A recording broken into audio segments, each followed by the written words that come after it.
Ashoka lived from 304 to 232 BCE and ruled from 268 to his death. He was the third emperor of the Indian Mauryan Empire, son of Bindusara and grandson of Chandragupta Maurya, the creator of the Mauryan Empire. During Ashoka's rule, India was able to achieve an estimated population of 30 million people, which was higher than any contemporary Hellenistic kingdom. His greatest accomplishments include the spread of Buddhism and the construction of his stone edicts. During the beginning of his rule, he ruled like his grandfather in a cruel but efficient way. In order to expand the kingdom, he used military strength and sadistic rules against criminals.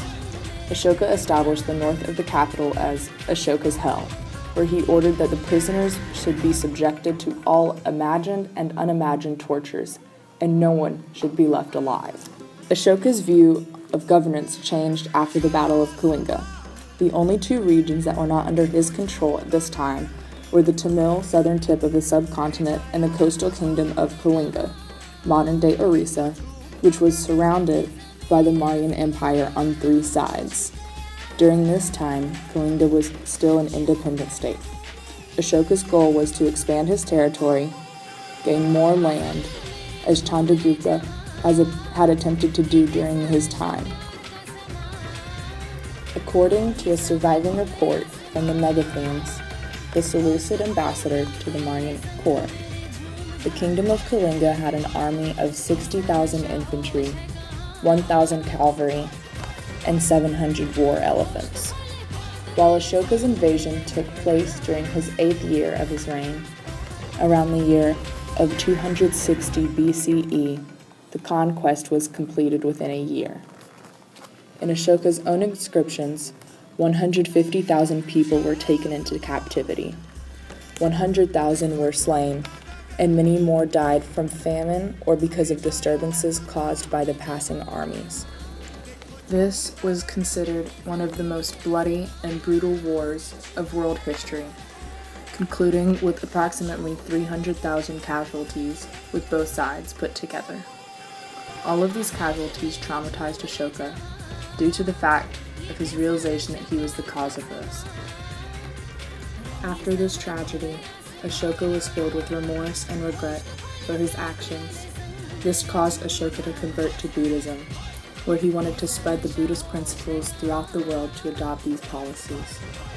After his conversion, Ashoka shifted his point of view and focused on things that had more value to him, applying Buddhist principles into the way he ruled. He stopped his conquest and his brutal and violent ways. He wanted to focus more on taking care of his people by building schools, hospitals, and wells. Ashoka became known as Dharmashoka, the pious Ashoka, compared to Chandrashoka, the cruel Ashoka. Ashoka attempted to raise professional ambition of the common man by building universities for them to study. Inside, there was a provision for women to study too. He built water transits and irrigation systems for trade and agriculture. Ashoka turned India into a prosperous and peaceful place for many years. He also went on a pilgrimage to Buddhist holy sites and built monuments in honor of Buddha. Ashoka sent missionaries, including his own sons and daughters, beyond India to Sri Lanka and Southeast Asia to promote Buddhism. Ashoka's son, Venerable Bhinda, and daughter, Sanghamita, a bhikkhuni, meaning friend of the Sangha, were both prominent figures in establishing Buddhism in Ceylon, present-day Sri Lanka. The bhikkhunis in Sri Lanka today can trace their lineage all the way back to Ashoka's daughter and to the retinue nuns who traveled with her. While Buddhism had a 1,000-year absence in Sri Lanka, it was preserved in the societies of Korea and Japan. In the last century, this was reintroduced to Sri Lanka and now remains to be one of the most important Buddhist societies today and a center of Buddhist scholars. During the remaining time of Ashoka's reign, he pursued an official policy of nonviolence, ahimsa, meaning that wildlife became protected by the king's laws against sport hunting and branding. Even the unnecessary slaughter or mutilation of animals was completely abolished. The limited hunting that Ashoka did also was only for consumption, but he did promote the concept of vegetarianism. To those who were imprisoned, he showed mercy by allowing them outside once each year. He also treated his subjects as equals, regardless of their religion, political leanings, and caste. Even his surrounding kingdoms, that could easily be overthrown inside, became well-respected allies. Ashoka took a stand in an unusual way that followed his beliefs in using non-violence to accomplish his goals. He had inscribed pillars placed throughout his empire. His beliefs, founded upon Buddhist values, could be read in many major cities on these pillars. He also wrote his edicts into cliff rock and caves. These edicts can be found in more than 30 places in India, Nepal, Pakistan, and Afghanistan. The inscriptions mostly consisted of suggestions to be moral and kind. This was a new way to take a stand, as most leaders would create a law and demand that people follow it. Ashoka approached his people in a very friendly way, almost as a mentor. In some edicts, he even says that he treats his people as his children and that he wants the best for them. He took a stand effectively by writing the edicts in a personal tone. This made the readers feel that it was a personal message coming from a friend rather than strict laws created by the government. Ashoka even took a stand for his beliefs by sending Buddhist monks to teach throughout his empire and even beyond it. Not only did he spread his beliefs through sending monks, he also wrote the edicts in multiple languages, such as languages close to Sanskrit, Aramaic, and Greek. This helped him take a stand in cultures and societies other than his own.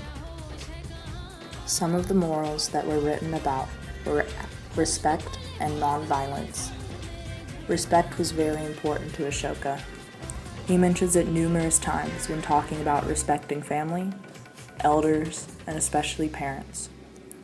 He even wrote that disrespect toward relatives had increased over the past hundreds of years, as well as the killing of animals. He uses specific examples of violence to encourage nonviolence. He writes that war should be replaced with Dhamma, and that over time, no animal should ever be killed for their meat. His care for creatures not only spreads to his people, but to animals. He established hospitals for humans and for animals so that everyone could get help. He wanted to prevent as much pain and suffering as possible. He took a stand against the value of tradition over morals. He believed that fair treatment towards others was more important than ceremonies for good luck. He even wrote that people should learn about other people's religions because they can learn good doctrines.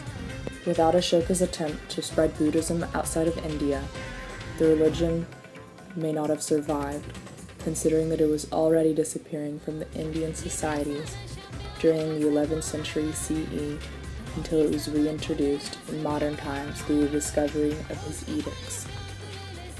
The religion of Buddhism spread to Sri Lanka, Burma, Nepal, Tibet, Central Asia, China, Japan, etc., and had many converts. Buddhism today is one of the most prominent religions, observed by 7% of the world's population, with an estimate of 488 million Buddhists.